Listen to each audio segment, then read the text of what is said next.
رسول پاک سید عالم صلی اللہ علیہ وسلم نے فرمایا میرے دین کا عالم میرا جانشین ہے۔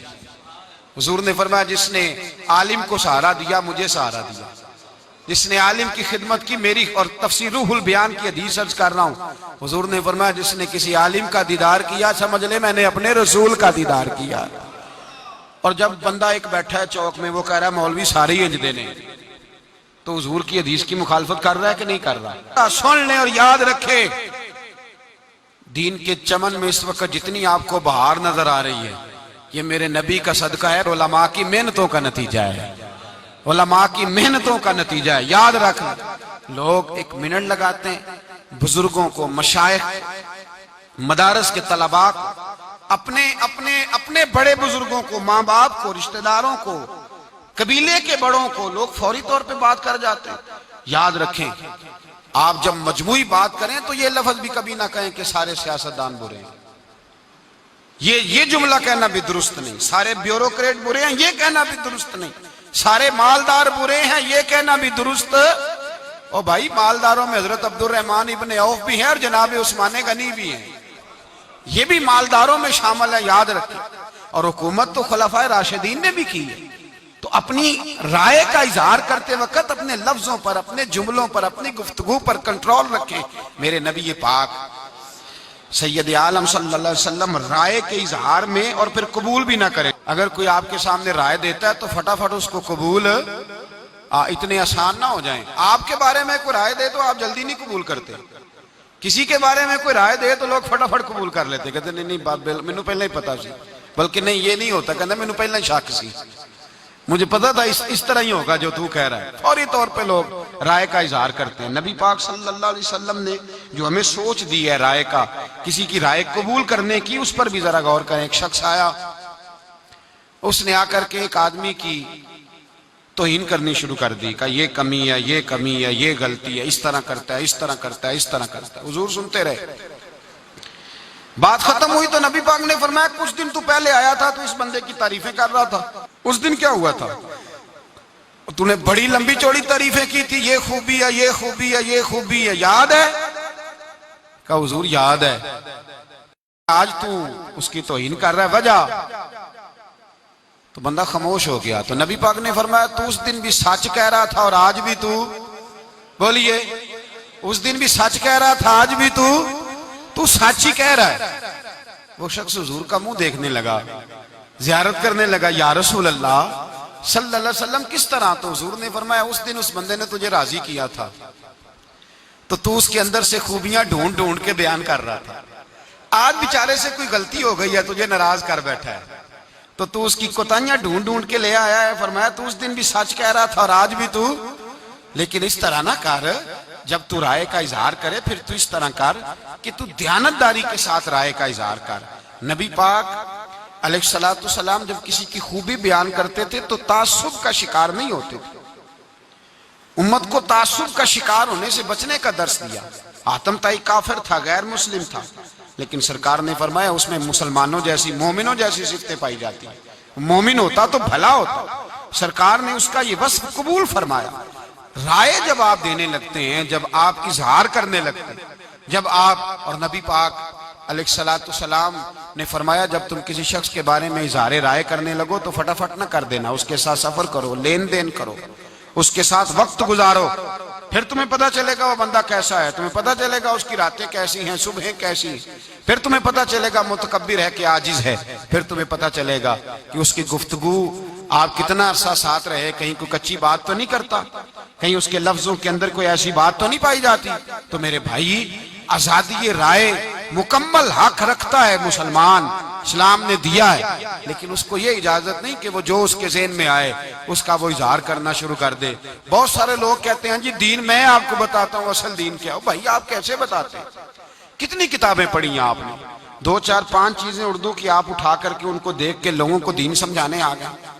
اب یہ آپ ٹی وی چینل کھول کے دیکھ لیں، ہر ٹی وی چینل پہ دین سکھایا جا رہا ہے، ہر جگہ دین بتلایا جا رہا ہے۔ جو کسی شعبے کا ماہر ہے وہ ضرور آئے، پہلے اس کو پرکھے، اس کو دیکھے، اس پہ غور کرے، پھر رائے کا اظہار کرے۔ زندگی میں یہ بڑا خطرناک موقع ہے اپنی زبان کو کنٹرول میں رکھیں، کبھی کسی شخص کے بارے میں کوئی ایسا جملہ نہ کہیں۔ میرے نبی پاک علیہ السلام نے فرمایا جب صبح دن چڑھتا ہے نا تو سارے وجود کے حصے، ہاتھ بھی، پیر بھی، سر بھی، آنکھیں بھی، یہ سارا وجود زبان کے آگے ہاتھ باندھ کے کھڑا ہو جاتا ہے اور زبان کو کہتا ہے تیری مہربانی صحیح رہنا، تو صحیح رہے گی تو ہم بھی صحیح رہیں گے، اور تو بگڑ گئی تو ہم بھی سارے بگڑ جائیں گے۔ بات زبان کرتی ہے اور مار سارا وجود کھاتا ہے۔ تو زبان ہی اگر قابو میں رہے، اس پہ ہی تھوڑا کنٹرول رہے، اس کو ہی اگر انسان تھوڑا سمجھا لے، بہلا لے۔ یہ جو گفتگو کرتے ہیں نا ہم، بہت سارے لوگ اب مذاق میں جھوٹ بولنے لگے، مذاق میں جھوٹ بولنے لگے، لوگ شغل کا نام دے کے، مذاق اور ٹھٹھے کا نام دے کے بہت ساری گفتگو غلط کرنے لگے۔ ان ساری باتوں سے اپنے آپ کو محفوظ کرنے کی ضرورت ہے۔ نبی پاک علیہ السلام نے فرمایا جو لوگ کسی کا مذاق اڑائیں گے، قیامت کے دن جب ان کو کھڑا کیا جائے گا تو ان کے لیے جنت کا دروازہ کھلے گا، وہ بھاگیں گے جنت کی طرف تو جنت کا دروازہ بند کر دیا جائے گا، پھر دروازہ کھلے گا، وہ پھر بھاگیں گے، دروازہ بند کر دیا جائے گا۔ وہ فرشتے سے کہیں گے یہ تو کیا کر رہے ہیں، ہمارے ساتھ بار بار کھولتا اور بند کرتا ہے۔ تو فرشتہ کہے گا تو دنیا میں رب کے بندوں کا مذاق نہیں اڑاتا تھا؟ کسی کا رنگ اگر کس طرح کا ہے، کسی کی بات کس طرح کی ہے، تو گھر جا کے اپنی محفل میں بات چھیڑ دی، اس کے لب و لہجے کا، گفتگو کا مذاق اڑانا شروع کر دیا۔ تو جب گفتگو کریں، رائے کا اظہار کریں تو اپنے آپ کو اللہ کا بندہ سمجھ کے اس سے ڈر کے گفتگو کریں۔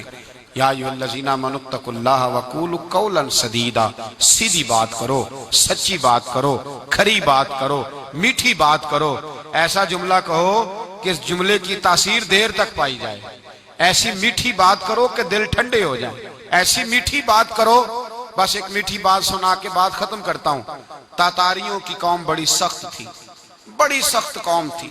یہ وہی لوگ تھے جنہوں نے مسلمانوں کی کھوپڑیوں کا مزار، مینار بنائے تھے، بڑی سخت قوم تھی۔ اس قوم کے پاس ایک درویش پہنچے، درویش تبلیغ کرنے۔ امام اعمش رحمۃ اللہ علیہ ان کا نام بتایا جاتا ہے، حدیث کے استاد تھے۔ لوگوں نے کہا حضرت آپ نہ جائیں، سخت ہیں۔ فرمایا وہ سخت ہیں، میں تو نہیں نہ سخت۔ آج دیکھتے ہیں سختی اور نرمی کا مقابلہ ہوتا ہے تو فتح کس کی ہوتی ہے۔ آپ جب پہنچے تو وہ شہزادہ بیٹھا تھا، اور ان لوگوں کے شوق عجیب ہوتے ہیں، کتا اس کے پاس تھا تو کتے کے اوپر وہ ہاتھ پھیر رہا تھا پشت پہ۔ حضرت گئے، سفید داڑھی، باریش ہاتھ میں چھڑی، سفید رنگ کا امامہ، نور علی نور چہرہ۔ پہنچے نا جب اس کے پاس تو کہنے لگے میاں کچھ تیرے ساتھ گفتگو کرنی ہے، کچھ باتیں کرنی ہے دین کے معاملے میں۔ تو کہنے لگا بابا بات بعد میں سنوں گا، پہلے ایک بات تو بتاؤ، تمہاری داڑھی کے بال اچھے ہیں یا میرے کتے کی دم اچھی ہے؟ جو 7 شاگرد اور مرید تھے وہ کہتے ہیں کہ ہم نے تلواروں کو ہاتھ ڈال لیے کہ بس نیام سے نکالیں گے اور اس گستاخ کی گردن کاٹیں گے۔ کہتے ہیں جب یہ بات کہی تو حضرت مسکرائے، اور پھر تھوڑی دیر کے بعد دیکھا تو ان کی آنکھوں میں آنسو تھے۔ آپ فرمانے لگے تو اس کا مالک ہے اور میرا بھی کوئی مالک ہے، تو اس کا مالک ہے اور میرا بھی کوئی مالک ہے۔ اگر یہ تیرا زیادہ وفادار ہے تو اس کی دم اچھی ہے، اور اگر میں اپنے رب کا زیادہ وفادار ہوں تو میری داڑھی اچھی ہے، میری داڑھی اچھی ہے۔ اتنا پیارا بول تھا، اتنی میٹھی بات تھی، اتنا خوبصورت جملہ تھا، شہزادے کی روح میں گھر کر گیا۔ وہ جو بیٹھے تھے نا دائیں بائیں، وہ کہنے لگے بابے کی نہ سننا، تجھے خراب کرے گا۔ فرمایا چپ کرو، جس کا پہلے دن لب و لہجہ اتنا حسین ہے وہ باقی دنوں میں کتنا پیارا ہوگا۔ میں نے اس کی بات سننی ہے، لب و لہجے کی مٹھاس لوگوں کو کری۔ حضرت بایزید بستامی کے پاس بی بی آ گئی، اس نے کہا بتائیں میرے کتے کی دم اچھی کہ آپ کی داڑھی کے بال؟ آپ رونے لگے۔ فرمایا جب میں مر جاؤں تو پھر آنا، پھر بتاؤں گا۔ کب مرنے کے بعد؟ فرمایا ہاں۔ حضرت کا وصال ہو گیا تو آ گئی، جنازہ اٹھا تو کہنے لگی نیچے رکھو، میرے ساتھ وعدہ تھا ان کا، نیچے رکھا۔ کہتے ہیں جب جنازہ نیچے رکھا تو حضرت بایزید نے کپڑا ہٹایا چہرے سے۔ وارث شاہ کدو مر دے جنہ کیتیاں نیک کمائیاں نے۔ کپڑا ہٹایا اور فرمانے لگے بی بی میں نے اپنے رب کو راضی پایا ہے، تیرے کتے کی دم نہیں اچھی، بایزید کی داڑھی بڑی اچھی ہے۔ حضرت امام اعمش گئے تاتاریوں کی قوم کے اندر، ایک میٹھا بول بول کے، ایک اچھی بات کر کے، اپنی رائے کا اظہار اچھے انداز میں کر کے جب گئے ایک مہینے کے بعد نکلے تو سارے کا سارا علاقہ مسلمان ہو چکا تھا، سب کو کلمہ. تو آپ اپنے اچھے بول سے تو کسی کے دل میں گھر بنا سکتے ہیں، اچھے بول سے، لیکن ویسے اگر آپ کہیں تو پھر وہ گھر بن سکتا.